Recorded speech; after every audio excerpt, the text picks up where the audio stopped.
जय श्री राम भक्त जनों।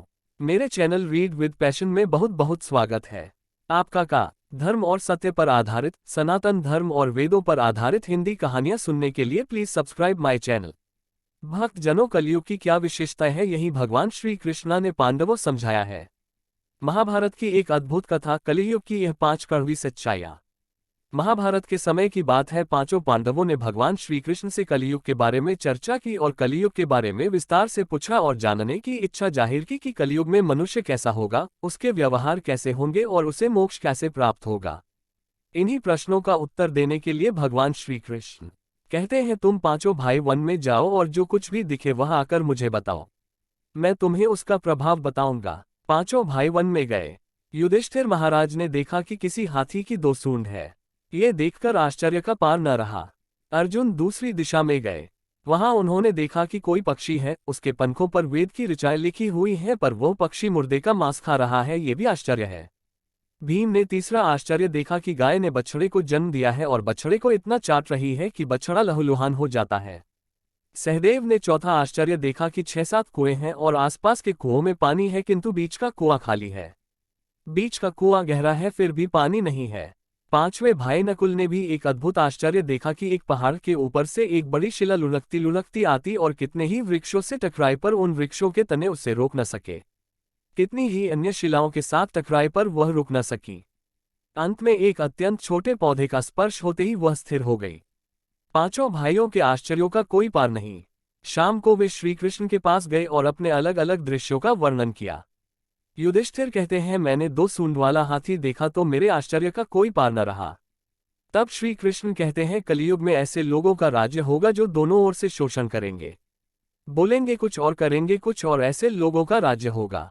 अर्जुन ने आश्चर्य देखा कि पक्षी के पंखों पर वेद की ऋचाएं लिखी हुई हैं और पक्षी मुर्दे का मांस खा रहा है।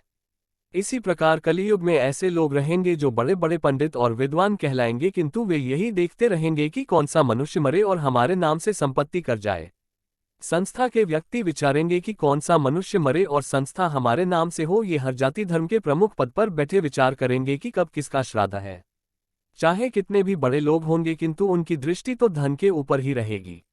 ऐसे लोगों की बहुतायत होगी जो परधन को हरने और छीनने को आतुर होंगे और कोई कोई विरला ही संत पुरुष होगा, पूर्ण धार्मिक हो। भीम ने तीसरा आश्चर्य देखा कि गाय अपने बछड़े को इतना चाटती है, बछड़ा लहूलुहान हो जाता है। कलियुग का आदमी शिशुपाल हो जाएगा। बालकों के लिए इतनी ममता करेगा कि उन्हें अपने विकास का अवसर ही नहीं मिलेगा। किसी का बेटा घर छोड़कर साधु बनेगा तो हजारों व्यक्ति दर्शन करेंगे, किंतु माता पिता रोकेंगे। इतनी सारी ममता होगी कि उसे मोहमाया और परिवार में ही बांधकर रखेंगे और उसका जीवन वहीं खत्म हो जाएगा। सहदेव ने चौथा आश्चर्य ये देखा कि 5-7 भरे कुएं के बीच का कुआं एकदम खाली।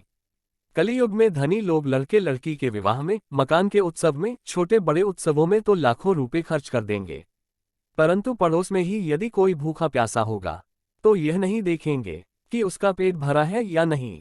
दूसरी ओर मौज मौज में, शराब, फैशन और व्यसन में पैसे उड़ा देंगे, किंतु किसी के 2 आंसू पोंछने में उनकी रुचि ना होगी और जिनकी रुचि होगी उन पर कलियुग का प्रभाव नहीं होगा, उन पर भगवान का प्रभाव होगा। पांचवा आश्चर्य ये था कि एक बड़ी चट्टान पहाड़ पर से लुढ़की, वृक्षों के तने और चट्टानें उसे रोक न पाए, किंतु एक छोटे से पौधे से टकराते ही वह चट्टान रुक गई। कलियुग में मानव का मन नीचे गिरेगा, उसका जीवन पतित होगा। ये पतित जीवन धन की शिलाओं से नहीं रुकेगा, न ही सत्ता के वृक्षों से रुकेगा, किंतु हरिनाम के एक छोटे से पौधे से, हरि कीर्तन के एक छोटे से पौधे से मनुष्य जीवन का पतन होना रुक जाएगा।